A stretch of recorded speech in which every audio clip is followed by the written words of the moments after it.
Hello दोस्तों, history with Anand sir मेरे इस यूट्यूब चैनल पर आप लोगों का स्वागत है। झारखंड के इतिहास को हम लोग आगे बढ़ाते हैं।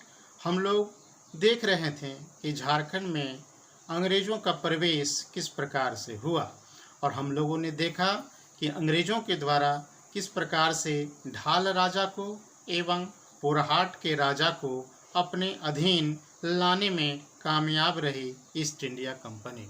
अब ईस्ट इंडिया कंपनी जब ढाल राजा और पोरहाट के राजा को अपने अधीन ले आती है, इसके उपरांत हम लोग पाते हैं क्या कि ईस्ट इंडिया कंपनी होदेशम क्षेत्र को अपने अधीन लाने की दिशा में सक्रिय होती है। होदेशम मतलब हो ले उन लोगों का देश, जो कोल्हान, जो चाईबासा का जो पूरा एरिया हम लोग देख रहे हैं, कोल लोगों का निवास था, जिसमें हो, मुंडा और भी कई जनजातियां जो है सो शामिल थीं। इनको सम्मिलित रूप से जो है सो कोल पुकारा जाता था। ये जो कोल लोग थे, ये अपनी स्वतंत्रता और स्वायत्तता को बनाए रखने में सफल हुए थे और किसी भी शक्ति की अधीनता को इन्होंने अब तक स्वीकार नहीं किया था। तो हम लोग पाते हैं क्या कि पोरहाट के राजा के साथ जो संधि हुआ था 1820 में, इस संधि के तहत ईस्ट इंडिया कंपनी पोरहाट के राजा की सहायता के लिए जो है सो बाध्य हुई।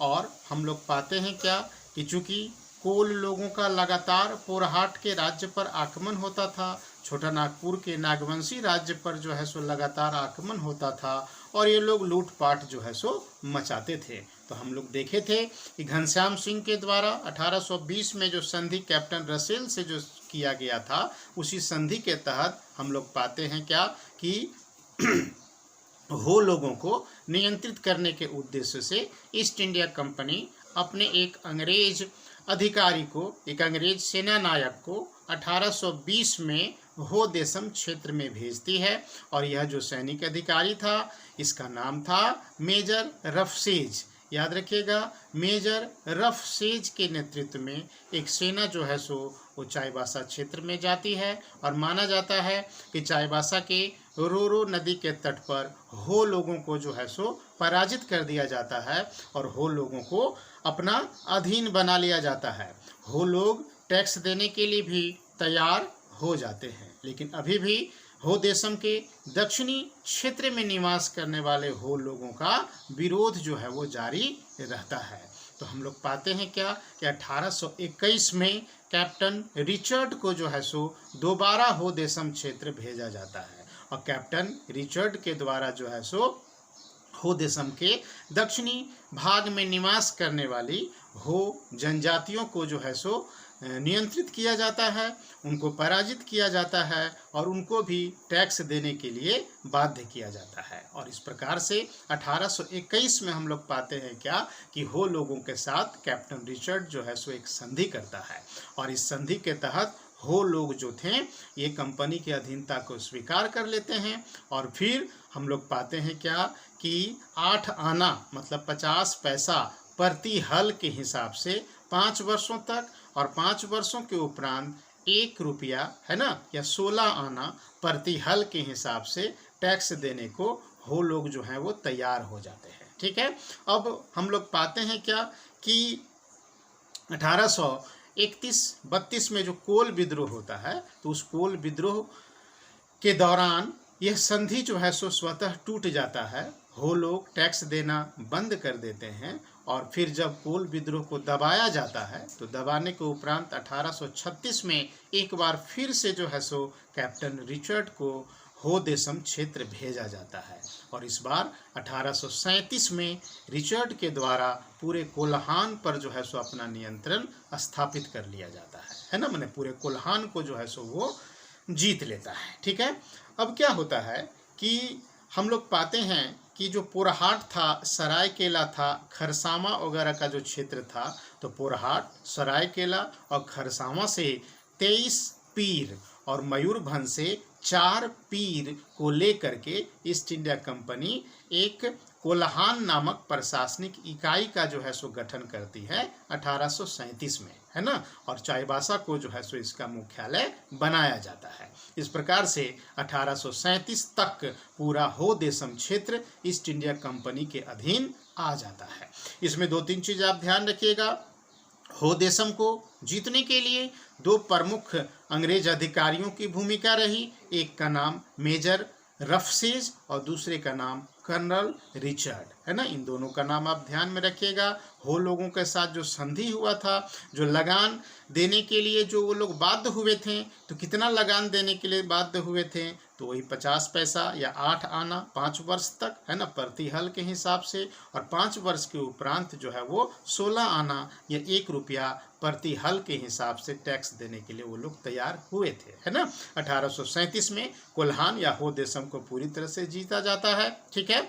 और टोटल कितना पीर को मिला करके जो है सो प्रशासनिक इकाई, जो कोल्हान प्रशासनिक इकाई का जो गठन हुआ था, तो कितने पीर को मिलाकर, तो 23 और प्लस 4, है ना, मतलब 27 पीर, है ना। 27 पीर को मिला करके कोल्हान प्रशासनिक इकाई का गठन हुआ, ये भी आपको ध्यान में रखना है। इस प्रकार से हो देशम को ईस्ट इंडिया कंपनी अपने अधीन ले आती है। अब इसके पश्चात पलामू का क्षेत्र कंपनी के द्वारा जीता जाता है। पलामू में जो राजा था, तो पलामू का राजा हम लोग पाते हैं कि जयकृष्ण राय था। 1722 से लेकर के 1770 तक का जो है सो इसका शासन काल था। तो ये जो जयकृष्ण राय था, 1770 में जो है सो इसकी मृत्यु हो जाती है। और इसकी मृत्यु के पश्चात इसका एक दीवान था जिसका नाम था जयनाथ सिंह। तो जयनाथ सिंह जो है सो वो षड्यंत्र करता है और चित्रजीत राय को जो है सो पलामू का राजा बनवा देता है ना।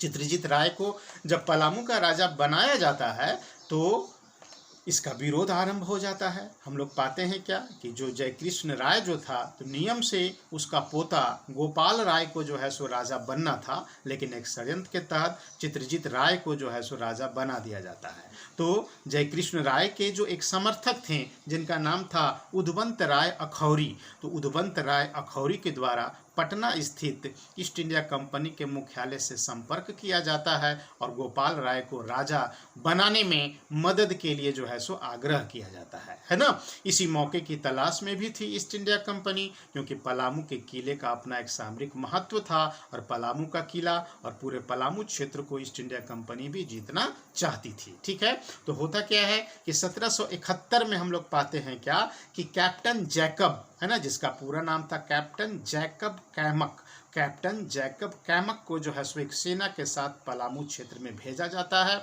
जैकब के दो प्रमुख सहयोगी भी होते हैं, एक का नाम था हैरी पामर और दूसरे का नाम था एडवर्ड गोल्डिंग, है ना। तो हैरी पामर और एडवर्ड गोल्डिंग के साथ एक सेना लेकर के जैकब पलामू जो है सो पहुंचता है और 21 मार्च 1771 को, इस तिथि को ध्यान रखिएगा, 21 मार्च 1771 को पलामू का किला ईस्ट इंडिया कंपनी के द्वारा जीत लिया जाता है ना।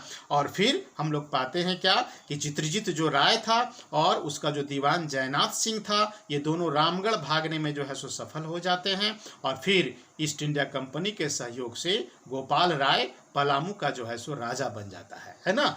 और ईस्ट इंडिया कंपनी के साथ गोपाल राय एक संधि भी करता है और इस संधि के तहत 4000 जो है सो लगान देना वह जो है सो स्वीकार करता है ना। इस प्रकार से 1 जुलाई 1771 को गोपाल राय राजा बनता है और ईस्ट इंडिया कंपनी की अधीनता को स्वीकार करते हुए 4000 सालाना लगान देने के लिए वो तैयार हो जाता है ना। इस प्रकार से पलामू जो है सो ईस्ट इंडिया कंपनी जीत लेती है ना। अब इस अभियान में जैकब का जो अभियान हुआ था पलामू में, है ना, तो हम लोगों को उल्लेख मिलता है कि पलामू के जयमंगला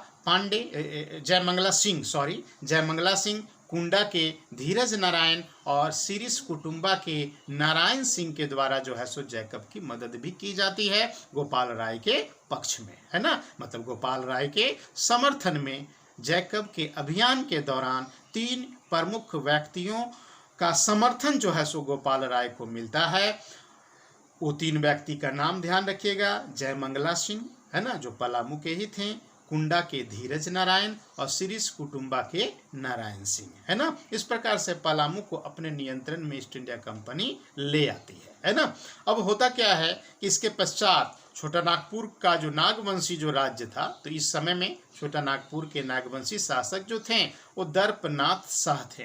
तो दर्पनाथ शाह जो हैं वह खुद जो है सो जैकब से मिलने का जो है सो प्रस्ताव देते हैं और जैकब के साथ जो है सो एक संधि करके जैकब या ईस्ट इंडिया कंपनी की अधीनता को दर्पनाथ शाह भी जो है सो स्वीकार कर लेते हैं। इस प्रकार से छोटा नागपुर के नागवंशी राज्य पर भी ईस्ट इंडिया कंपनी का नियंत्रण स्थापित हो जाता है और दर्पनाथ शाह जो है ये 12,000 है ना लगान सालाना जो है सो देने के लिए तैयार हो जाते हैं। ठीक है, अब कहा जाता है कि दर्पनाथ शाह और जैकब के बीच जब समझौता होता है तो इस समझौते की अंतिम जो पुष्टि होती है वो टोपी हस्तांतरण के माध्यम से होती है ना। दर्पनाथ शाह की जो पगड़ी थी वो हीरे जवाहरतों से जड़ी हुई थी और जैकब की जो टोपी थी वो एक साधारण टोपी थी। तो जैकब ने अपनी टोपी दर्पनाथ शाह को पहना दी और दर्पनाथ शाह ने जो है सो अपनी कीमती पगड़ी हीरे जवाहरतों से भरी हुई पगड़ी ये जैकब को जो है सो पहना दी, है ना। यह जो है टोपी आदान प्रदान के माध्यम से जो है सो ये समझौता संपन्न हुआ, ये संधि जो है सो संपन्न हुआ और छोटा नागपुर राज्य भी कंपनी के जो है सो अधीन आ गया, है ना। इसे आप जैकब की चालाकी कह सकते हैं। ठीक है, कि वो संधि भी किया और दर्पनाथ शाह को बेवकूफ भी बना दिया। ठीक है, अब इसके पश्चात हम लोग पाते हैं क्या कि हजारीबाग का जो क्षेत्र था, तो हजारीबाग क्षेत्र में कई राज्य थे, है ना, जिसमें हम लोग देखते हैं कुंडा का राज्य था, खड़गडिहा का राज्य था, एक क्षय राज्य था, केंदी का राज्य था और रामगढ़ का राज्य था, है ना। तो रामगढ़ के जो राजा थे उस समय में वो मुकुंद सिंह थे। वो अंतिम समय तक ईस्ट इंडिया कंपनी का विरोध जो है सो करते रहे, लेकिन अक्टूबर 1772 में कैप्टन कैमक जो थे, मतलब जैकब कैमक जो थे, उनके नेतृत्व में अंग्रेज गई और रामगढ़ राज्य पर जो है सो कब्जा कर ली, रामगढ़ को जो है सो जीत लिया गया, है ना। और रामगढ़ को जीतने के लिए जैकब की सेना जब रामगढ़ पहुंची तो कहा जाता है कि जैकब के एक सहयोगी कैप्टन इवेंस की जो है सो इस अभियान में मृत्यु हो गई थी, है ना। तेज सिंह को जो है सो रामगढ़ का राजा बनाता है जैकब, है ना। तेज सिंह अब रामगढ़ का राजा बन जाता है, उसके साथ भी संधि किया जाता है और वो 30,000 वार्षिक जो है सो लगान देने के लिए तैयार हो जाता है ना। इसके पश्चात हम लोग पाते हैं क्या कि मानभूम का जो क्षेत्र था, तो मानभूम के क्षेत्र में फर्ग्यूसन को जो है सो सेना लेकर के भेजा जाता है। मानभूम क्षेत्र में जो भी छोटे छोटे राजा लोग थे इन सबों को जो है सो अपनी अधीनता में फर्ग्यूसन लाता है, उनके साथ जो है सो संधि करता है, लगान देने के लिए उनको तैयार करता है और एक प्रकार से ये छोटे छोटे राजा ईस्ट इंडिया कंपनी के जमींदार जो है सो बन जाते हैं, है ना। यही प्रक्रिया संथाल परगना क्षेत्र में भी दोहराई जाती है और यहाँ के क्षेत्रीय सरदारों के साथ जो है सो संधि किया जाता है और जमींदारी व्यवस्था में जो है सो उनको शामिल कर लिया जाता है। इस प्रकार से हम लोग पाते हैं क्या कि पूरा झारखंड ईस्ट इंडिया कंपनी के द्वारा जो है सो जीत लिया जाता है। इस पूरे क्षेत्र को जो है सो ईस्ट इंडिया कंपनी अपना अधीन बना लेती है, ठीक है ना। और फिर शोषण की जो है सो एक परंपरा यहाँ आरंभ होती है। जबरदस्त यहाँ पर जो है सो शोषण आरंभ होता है, क्योंकि ये पूरा क्षेत्र अस्थाई बंदोबस्त के अंतर्गत आता था और अस्थाई बंदोबस्त कई विभिन्न कमियों से जो है सो युक्त थी, कई दोष थे इस व्यवस्था में। इससे यहाँ के जमींदारों को विद्रोह का मौका मिलता है, यहाँ के सरदारों को विद्रोह का मौका मिलता है, क्योंकि यहाँ के किसानों का जबरदस्त शोषण इस व्यवस्था में जो है सो होता है ना। न सिर्फ अस्थाई बंदोबस्त के माध्यम से बल्कि अन्य कई दूसरे आयामों के माध्यम से भी यहाँ के लोगों का शोषण होता है और फिर आदिवासी विद्रोह की जो है सो एक श्रृंखला आरंभ हो जाती है ना। तो हम लोग इस वीडियो में क्या देखें, तो हम लोग इस वीडियो में देखें कि अंग्रेजों का झारखंड में प्रवेश कैसे हुआ, है ना, किन उद्देश्यों से प्रेरित रहा, किन किन राज्यों को उनके द्वारा जो है सो जीता गया, किन किन अंग्रेज अधिकारियों की जो है सो इसमें भूमिका रही, है ना। कुछ महत्वपूर्ण ईस्वी को आपको जो है सो ध्यान में रखना है ना। जैसे पलामू का किला किस तिथि को जीता गया, है ना। फिर हम लोग पाते हैं क्या कि घनश्याम सिंह के साथ जो समझौता हुआ था पोरहाट में, है ना, तो ये समझौता बताए थे 1 फरवरी 1820 को हुआ था कैप्टन रसेल के साथ, है ना। तो ये सब कुछ जो इम्पोर्टेंट जो तिथि था, जो परीक्षा के रूप में पूछा जा सकता है, वो सब चीज़ आपको ध्यान में रखना है। अब अपने अगले वीडियो में हम लोग देखेंगे कि झारखंड में जो स्वतंत्रता आंदोलन जो आरंभ हुआ, मतलब कांग्रेस की स्थापना 1885 में जो हुई, वहाँ से फिर जो है सो झारखंड के इतिहास को हम लोग देखना शुरू करेंगे कि जो विभिन्न उदारवादी, उग्रवादी, क्रांतिकारी जो चरण वगैरह जो चला, तो उसमें झारखंड की भूमिका किस प्रकार की रही। धन्यवाद।